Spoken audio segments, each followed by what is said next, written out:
from San Diego, this is the Fox 5 News at 1. Good Wednesday afternoon. I'm Andrew Luria. And I'm Jen Carlman. And a busy Wednesday it is. We have a couple breaking news stories that we are following. This one is the first where police are chasing this small gray sedan and have been for the last 20 minutes or so. It started in the Mission Valley area. We believe now it's headed into the North County. You see there that car just going through stoplights. We believe he's off of Pomerado Road. If you're familiar with that area, and once Skyfox zooms out a little bit, you'll see some more of the suburbs, the Scripps Ranch, Mira Mesa area. Andrew, once the helicopter zooms out, we've been counting about a dozen San Diego police officers that are on this guy's tail. And interesting, different than a lot of other pursuits we've followed over the last couple of weeks, say in Los Angeles, cops are right on this guy's tail. They've been very, very close to him and pursuing pretty quickly here. This driver's taken a couple of turns. So as you said, there were drivers on Pomerado Road, took one turn about maybe 15 to 30 seconds before we came on air, just took another turn. So we don't know the exact road right now, but Skyfox just tracked down this vehicle and this chase. And like you said, Jen, these SDPD officers staying pretty close proximity. But this driver now coming up to a bit of a problem for him in that he is stopped at a stoplight. But officers don't generally get especially close in this kind of situation, even if this driver is boxed in, although he is. Look at the other cars, though, moving out of the way. They obviously know something is wrong. They see all the cop cars behind him, right? Right. But they don't get right up next to him because they don't know what he's capable of. Right. Whether he has a gun or what other dangers there might be, not only to the officers themselves, but to the other innocent drivers that are right there next to him. We don't know why police are chasing this person. It could be something as simple as they wanted to pull him over for a broken tail light and the guy took off, and so then it's created this situation. Could be something where they knew they were actually looking for this person and someone spotted him for some type of bigger crime. There he's going through another major intersection, and so they are again chasing him. These two San Diego police cruisers really right on his tail and about a dozen more right behind him. This area, from what I know, I'm guessing this is getting into the Poway area, the business park area. So if I had a guess, I would guess that they're off of Scripps Poway Parkway, potentially Poway Road. That sort of looks like this area. Again, it's a little bit, this area often has these big intersections.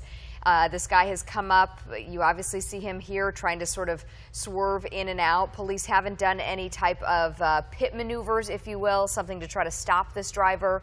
I would imagine they're conversing on their radios to figure out, okay, if this guy hits another intersection, this would be a good opportunity to either hit him in the back and try to spin him out or potentially box him in. For the most part, he has been somewhat following the rules of the road, which is good for the other drivers, because the worst situation could be somebody who is on just a hightailed pursuit with no regard for other traffic, no regard for himself or the other drivers, and Andrew totally disregarding any type of rules of the road. Yes, somewhat being the key word there, because we have seen him do some pretty erratic things at times, but like you said, at other times he is stopping at intersections, as is the case right now. Which is fortunate, like you said, for other vehicles. So this guy is stopped right now at this intersection. I don't know if it's a red light, can't tell from this perspective, but look at the number of San Diego police officers right there on his tail. And again, there's so many other people and innocent drivers, people just standing by, that they can't aggravate the situation in that particular spot because they don't know what this person is capable of. So they part of their training is to presumably allow this to kind of go on as long as it doesn't become even more of a danger than it already is, especially in an intersection situation like that. Now, if it happens in an open road situation like this, perhaps that's where they go to try, as long as the speed is correct, to try something like a pit maneuver or spike strips at some point. This chase started in National City. So the National City Police is the agency that is handling this. We've been saying San Diego Police. I don't know if they are involved as well. We do know that National City is certainly part of this situation, and this guy's He's cruising, flying. man. Yeah, he is flying. Speed limit there in that area on that street is 55. I'm just guessing, based on watching him from the air here, that he is going significantly faster than 55. But again, it is curious that then he slows down at those upcoming major intersections, which is good because if you have other drivers who are flying through the intersection going the opposite direction at 55 or 60 miles an hour, you could have a pretty nasty crash. There's Skyfox zooming, giving us a really, really wide picture. You can tell that they are headed farther east as the landscape changes. You see fewer houses. Again, if he is if he was eventually off of Pomerado, potentially off of Poway Road, he could be coming up eventually along maybe the 67 that runs perpendicular to this road. Again, I'm just kind of taking a guess here based on my knowledge of the North County, chasing this silver neon and at a pretty good rate at this point. And again, we don't know why police are chasing him. It could be something as simple as a traffic violation. It could be something as serious as a couple weeks ago in Los Angeles, they wanted to get a guy because they thought he had some evidence in a murder, and that led to a high-speed chase. So at this point, police on their tail, on this guy's tail, and again, trying to get him to pull over. And you mentioned it a couple minutes ago, Jen, the proximity of these police cars to this driver is something we don't often see exactly like this, especially at high speeds. Usually they give them a little bit of a cushion for their own safety, but also to let the situation play out in as judicious a way as they can, so they don't get too close that one problem leads to another problem. But this officer is, I don't know, within 20, 30 feet at most, right behind this guy. And right now they don't seem to be going especially fast, but just about 30 seconds ago were going pretty darn fast there. And one thing that we just saw, one vehicle pulling over to the side, at least they're in some open road. That's a fortunate thing, I guess. But there's so many other cars on the road that don't know this is coming. Right. And that's really dangerous, especially when you have a driver who could be, out there driving with a little regard for anybody else, depending on why they're running from the authorities. I can't tell from this helicopter shot if the police lights are on, but that could also be one of the reasons why they're tailing him so closely, as an indication to the other drivers, like, hey, you got to get out of the way. We need to get to this guy, because oftentimes if they really, really hang back, the other drivers certainly have no idea that this guy is they're being chased, because there's no police in sight. So several cars behind him, police vehicles. We believe it's National City Police, because that's where this chase originated from. It should be noted, too, that while we have the helicopter in the air and we obviously can see the picture, the police or sheriff's helicopter is also likely in the air as well, and sort of running the operation from the eyes in the sky. Certainly easier there. Here we're seeing... This is kind of bizarre that, he has the open lane if he were to want to take it, but now is in the left turn lane. Right behind a couple other vehicles. So you talk about okay, so here, look driving. at the other guy coming from the front. I think so they are going to try to stop him. Box him in right there, yeah. And this is what we talk about, as far as putting other people in potential harm's way. I mean, there's a truck driver right there who's now stuck right in the middle of this. Yeah, you've got one of those officers there in that unit. This officer's coming around. He's going to try to get the spike strips out. He's got to watch his own safety. No, he missed on the spike strip throw. Wow, that's incredible to see that effort. He's trying to get it out of his trunk in time, threw it out there, and this guy drove right around it and avoided it. But as he went through that intersection, putting more people at harm there, because at that point, obviously, he's figuring he's very close to getting caught. That's where this gets especially dangerous. Right. I think this is going to be the 67. I'm just going to take a guess here. I think Poway Road dead-ended right there, and he made a left turn onto the 67. That's what I'm guessing. We've got our folks working in the newsroom who are trying to get a better location here for you. Andrew, it was so, I often wonder, I feel like, when you're a policeman and you're in the car, I'm sure that time that he stopped at the stoplight goes so quickly. From us seeing it in the air, it's like, why don't you act right now and take a move and do something? Right. But we often forget that they're trying to coordinate from several different angles. And again, we're at the disadvantage of not knowing who is behind the wheel. If they believe this person is armed and dangerous, they certainly don't want to put their other officers' lives at risk by potentially, say, trying to get out of the car. that officer made a valiant effort at trying to throw the spike strips to bust his tires. But at any point, if this person is considered armed and dangerous, he could pull out a weapon, and we could have a very serious situation on our hands. So we do not know why they are chasing him, but we can certainly guess that not only are those units talking amongst themselves and trying to almost anticipate where this guy is going, but also talking to their eyes in the sky to figure out the best action next. Yes, it's worth noting, we always often see how these officers react in situations like this. And, one of the #1 things you have to think about is obviously the innocent people standing by who don't even know what's happening, A, but you want to protect them, but B, officers who are out there just doing their job and have families to go home to. I mean, they have to protect themselves too. When you have a driver who might have nothing to lose, you just don't know. It's a lot of unknowns in a situation like this.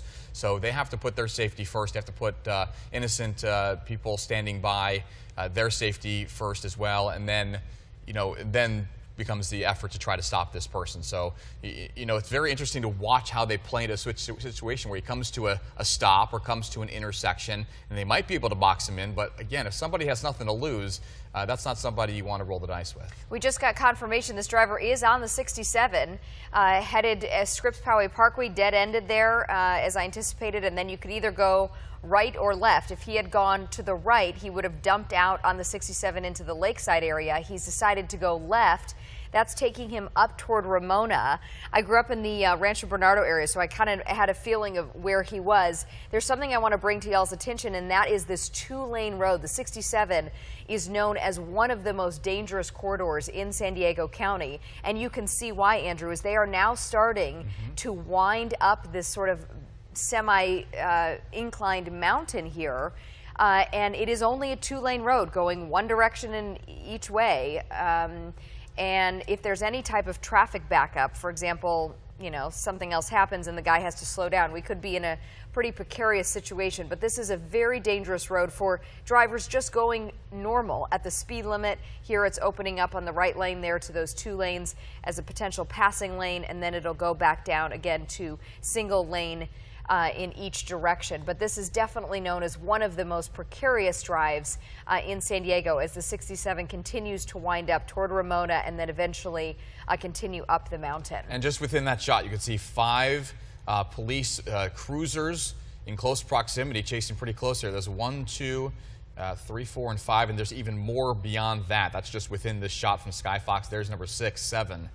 And more beyond them. So very, very close proximity that these cruisers have been staying with this driver. This chase started in National City this afternoon, and National City Police are part of this chase, following this guy all the way out to the State Route 67.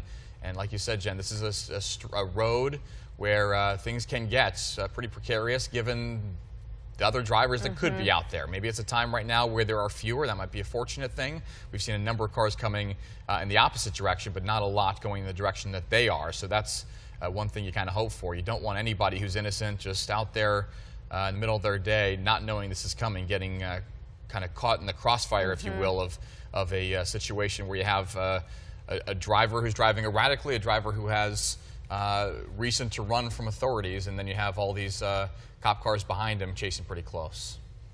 Again, we are trying to get confirmation on why they are chasing this person. We don't know if there's one person in the car or multiple people besides the driver.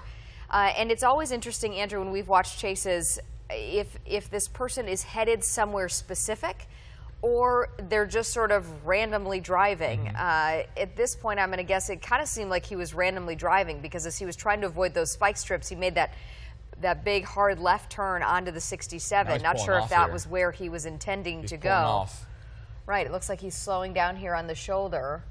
We'll watch here to see what's going to happen, and presumably all these police officers are going to sort of create a horseshoe around him, or at least come up behind him. They are obviously now out of their vehicles, using that front door as a shield, and now they will start talking to the driver, as we see that driver has pulled over and is now starting to get out of the car. So what they do is they instruct him pretty clearly here on what to do. They say if you're going to give up here, you have to put your hands outside the vehicle, hands up, and they want them to usually throw the keys out as well. And it looks like this driver appears to be surrendering. There's a number of reasons why he may have done it right where he did it. One being perhaps running out of gas. 2 being perhaps I don't know if they've been able to negotiate with this person on the phone, but ultimately it looks like, don't know if there's another person in the vehicle. We just know of the driver at this point. But if this person is in fact giving up, there's a specific number of instructions that these officers give them to protect themselves from any potential harm that this person might be willing to do to them, given the erratic nature of the situation. And right now it appears that they're following those instructions. Right. Again, they're telling them to move slowly, keep their hands up where they can see them. They will likely have this person with their hands up walk about 10 to 15 feet away from the vehicle and face away from them. So be facing continually northbound on the 67, hands up, and then get on their knees and lie flat on the pavement there, where they are unable to reach for any type of weapon or be a threat to those officers. At that point, when the police feel like it is safe, they will approach that driver and hopefully cuff them without any type of further incident. I am noticing, Andrew, if you look at that first cop car there in the front row on the left, you see the canine that is out. We've seen a couple different chases also recently up in Los Angeles where they did send that canine to get the driver because the driver wasn't complying and they felt like their safety was at risk. And let me tell you, you get that canine unleashed on you and you're not going anywhere. No, it's worth noting we are, this is live, so there's a lot of different situations that could play out, so we're just kind of keeping an eye from a distance here with Skyfox above and hoping that this goes as police plan, which is to get this driver with their hands up and to surrender safely. And it appears that they're out of the car. It looks like they have their hands up. You never know, though. I mean, if they go to reach for something, you know, cops have to protect themselves, and that can end in a way that we don't want to see. But it looks like this guy does have his hands up and is backing up. Hands are on the top of the trunk right there. And hands are now, it looks like, okay, now he's lying down on the ground. Kind of surprising to see him how close he is to the vehicle, because like you said, Jen, often they get him away from the vehicle, but that guy is doing what they're asking, which is lying on the ground, hands behind his head. And now officers will slowly approach as they are. Look how many there are. There's at least a dozen of them swarming in. Now their job's not over, because now they have to look in the vehicle. They have to make sure there's no other people, no other potential threats, maybe look for evidence. They have to open the trunk. They have to go through a number of steps now to make sure that this threat is in fact over, because it's a situation where they have a lot of unknowns.